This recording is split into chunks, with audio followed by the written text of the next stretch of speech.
Welcome to Dreams Achiever IELTS Immigration Academy Sadik. Today we have a topic is that spelling error, how to sharp spelling error.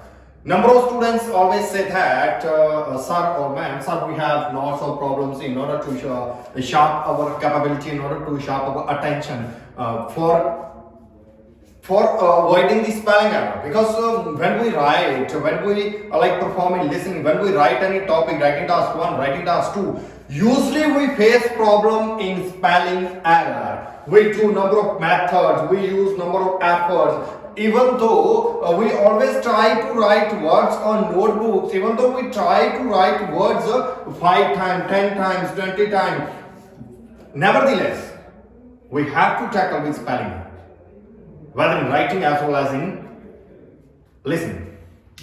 Okay, spelling error ਪਹਿਲੀ ਗੱਲ ਤਾਂ ਰਾਜੇ ਕੀ ਆ, spelling error ਉਦੋਂ ਹੁੰਦੇ ਨੇ ਜਦ we have a lack of concentration power, we have a lack of grasping power, then we can say that we always we will face problem in order to write some sentences, some spelling, some word spelling, we will face problem.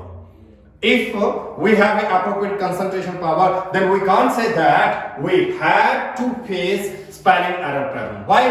Because when we write something, when we read something, ਜਦੋਂ ਆਪਾਂ ਕੋਈ ਵੀ ਚੀਜ਼ ਪੜ੍ਹਦੇ ਹਾਂ, ਜਦੋਂ ਆਪਾਂ ਕੋਈ ਵੀ ਚੀਜ਼ ਰੀਡ ਕਰਦੇ ਹਾਂ, then ਕੀ ਆ, ਆਪਣੇ ਜੇ ਆਪਣੀ concentration power, ਜੇ ਆਪਣੀ grasping power strong ਆ, ਤਾਂ then ਆਪਾਂ ਨੂੰ ਨੀਡ ਹੀ ਨਹੀਂ ਹੈਗੀ ਕਿ ਕਿਸੇ ਵੀ ਆਪਾਂ ਨੂੰ ਦੁਬਾਰਾ ਸਪੈਲਿੰਗ ਹੈ ਭੁੱਲ ਜਾਂਦੇ ਆਪਾਂ, ਸਪੈਲਿੰਗ ਆਪਾਂ ਪ੍ਰੋਪਰ ਨਹੀਂ ਲਿਖ ਸਕਦੇ, ਉਦੋਂ ਹੀ ਆਪਾਂ ਭੁੱਲਦੇ ਹਾਂ ਜਦੋਂ ਆਪਣਾ ਪ੍ਰੋਪਰ ਧਿਆਨ ਨਹੀਂ ਹੁੰਦਾ, ਪ੍ਰੋਪਰ concentration power ਨਹੀਂ ਹੁੰਦੀ. First of all, you need to improve your grasping power, you need to improve your concentration power. Then if you face problem in order to remember the words, which words you usually forget, which words like you can't write proper in writing, as well as in which words you usually face problem, due to those words you usually achieve less score in listening, make a list of those words.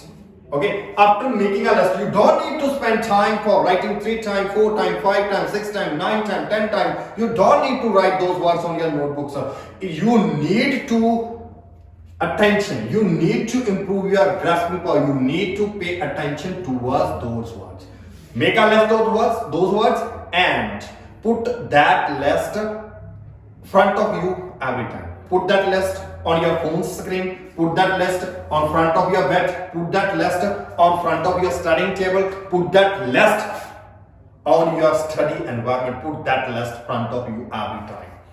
Okay, and try to remember those words in your mind when you have a time, when you are free. Okay, and try like ਜਦੋਂ ਤੁਸੀਂ free ਹੋ, ਜਦ ਤੁਸੀਂ like ਕੋਈ activity ਨਹੀਂ ਕਰ ਰਹੇ, ਤੁਸੀਂ free ਹੋ, ਜਦ ਤੁਸੀਂ ਸਟੱਡੀ ਕਰਕੇ ਹਟ ਰਹੇ ਹੋ, ਜਾਂ ਤੁਸੀਂ ਕਿਸੇ ਟਰੈਵਲਿੰਗ ਕਰ ਰਹੇ ਹੋ, ਜਾਂ ਤੁਸੀਂ ਵਿਜ਼ਿਟ ਕਰ ਰਹੇ ਹੋ, ਉਸ ਸਮੇਂ ਉਹਨਾਂ ਵਰਡਸ ਨੂੰ ਆਪਣੇ ਦਿਮਾਗ ਦੇ ਵਿੱਚ ਘੁਮਾਓ, ਰਿਪੀਟ ਕਰੋ. ਜੇਕਰ ਤੁਸੀਂ ਭੁੱਲਦੇ ਹੋ, ਜਿਹੜੀ ਫਰੰਟ ਤੇ ਤੁਹਾਡੇ ਲਿਸਟ ਆ, ਤੁਸੀਂ ਫੋਨ ਦੇ ਵਿੱਚ ਫਰੰਟ ਤੇ ਰੱਖੋ, ਚਾਹੇ ਕਿਸੇ ਪੇਜ ਤੇ ਰੱਖੋ, ਚਾਹੇ ਤੁਸੀਂ ਉਹਨੂੰ ਹੈਂਗ ਕਰਕੇ ਰੱਖੋ, ਨਾਲ ਦੀ ਨਾਲ ਉਹ ਵਰਡ ਉਹਨਾਂ ਲਿਖਿਆ ਚੈੱਕ ਕਰੋ. Second method is that you need to use those words again and again in writing, in speaking. If you use those words again and again in writing and speaking, most of the students avoid ਕਰਦੇ ਨੇ, ਜਿਹੜੇ spelling error ਨੇ ਉਹਨਾਂ ਨੂੰ avoid ਕਰਦੇ ਆ. You need to avoid those words in performing time. When you are performing in mock test, when you are performing final exam, then you need to avoid those words in which you have a problem.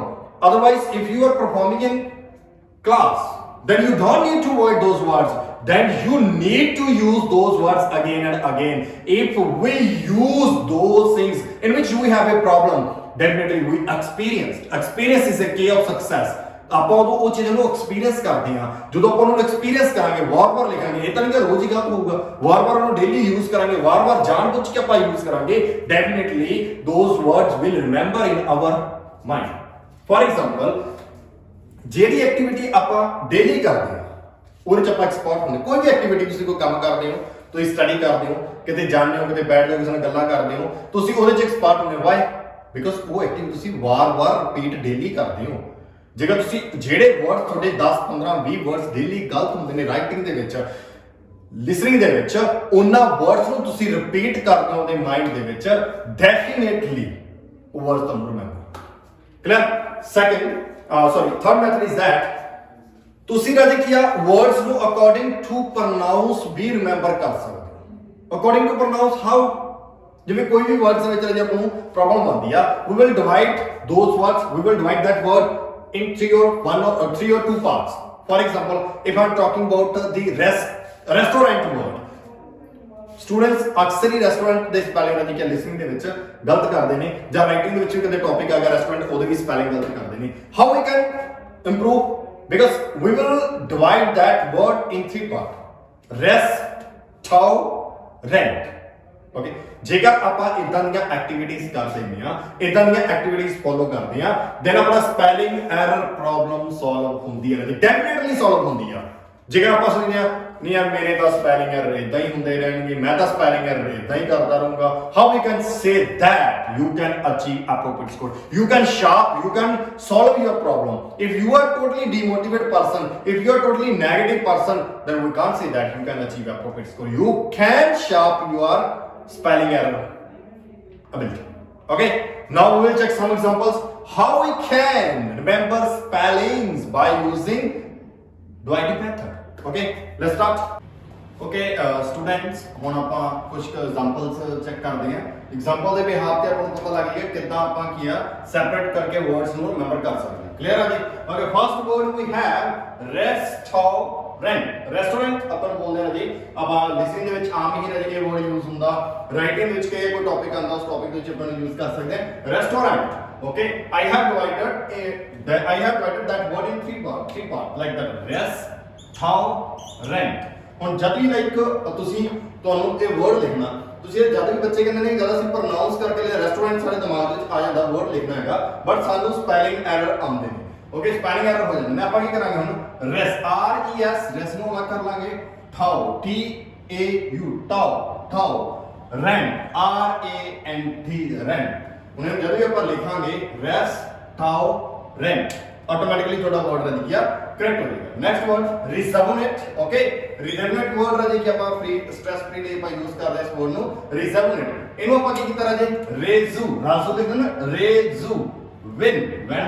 Win 8 ਰਜ ਕਿ 8 ਦੀ second farm 8, win 8।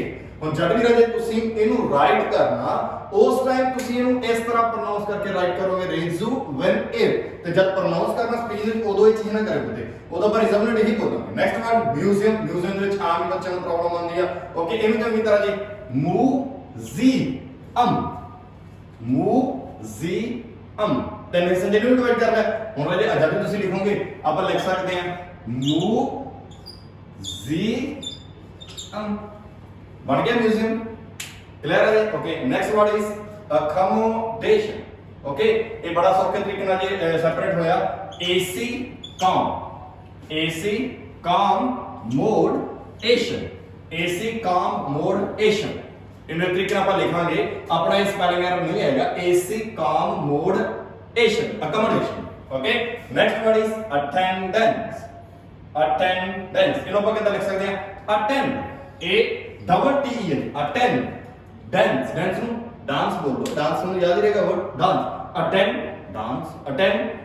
ਆਪਾਂ ਇਹਨੂੰ ਲਿਖ ਸਕਦੇ ਹਾਂ, ਬੜੇ ਵਧੀਆ ਤਰੀਕੇ ਨਾਲ ਲਿਖ ਸਕਦੇ ਇਸ ਵਰਡ ਨੂੰ। Next word is performance. Okay, ਇਹਨੂੰ ਲਿਖਿਆ per ਅਲੱਗ ਕਰਨਾ, for ਜਿਹੜਾ ਆਪਾਂ ਪ੍ਰੈਪੋਜੀਸ਼ਨ ਦੀ ਤਰ੍ਹਾਂ ਯੂਜ਼ ਕਰਦੇ ਜਿਹੜਾ for mance, ਜਿਹੜਾ ਤੁਹਾਨੂੰ ਅੱਗੇ ਮੈਂਸ ਦੇ ਵਿੱਚ ਪ੍ਰੋਬਲਮ ਆ ਰਹੀ ਆ, ਆਪਾਂ ਮੈਂਸ ਨੂੰ ਦੋ ਹਿੱਸੇ ਵਿੱਚ ਡਿਵਾਈਡ ਕਰ ਲਓ, man ce, man ce। Okay, next word is professor ਆਪਾਂ ਕਿਵੇਂ ਯਾਦ ਕਰ ਸਕਦੇ, ਪ੍ਰੋ ਕੋ ਬੱਚੇ ਪ੍ਰੋ ਰਜੇ ਲਾਈਕ ਬਹੁਤ ਸਾਰੇ ਪ੍ਰੋ ਵਰਡ ਤੁਸੀਂ ਆਪ ਦੇਖਦੇ ਹੋ, professor, professor. Next word is professional. ਇਹਨੂੰ ਆਪਾਂ ਕਿਵੇਂ ਲਿਖ ਸਕਦੇ ਜੀ, ਪ੍ਰੋਫੈਸ਼ਨਲ ਵਰਡ ਰਜੇ ਬੱਚੇ ਆਮ ਹੀ ਗਲਤ ਕਰਦੇ ਆ, ਸੀਓ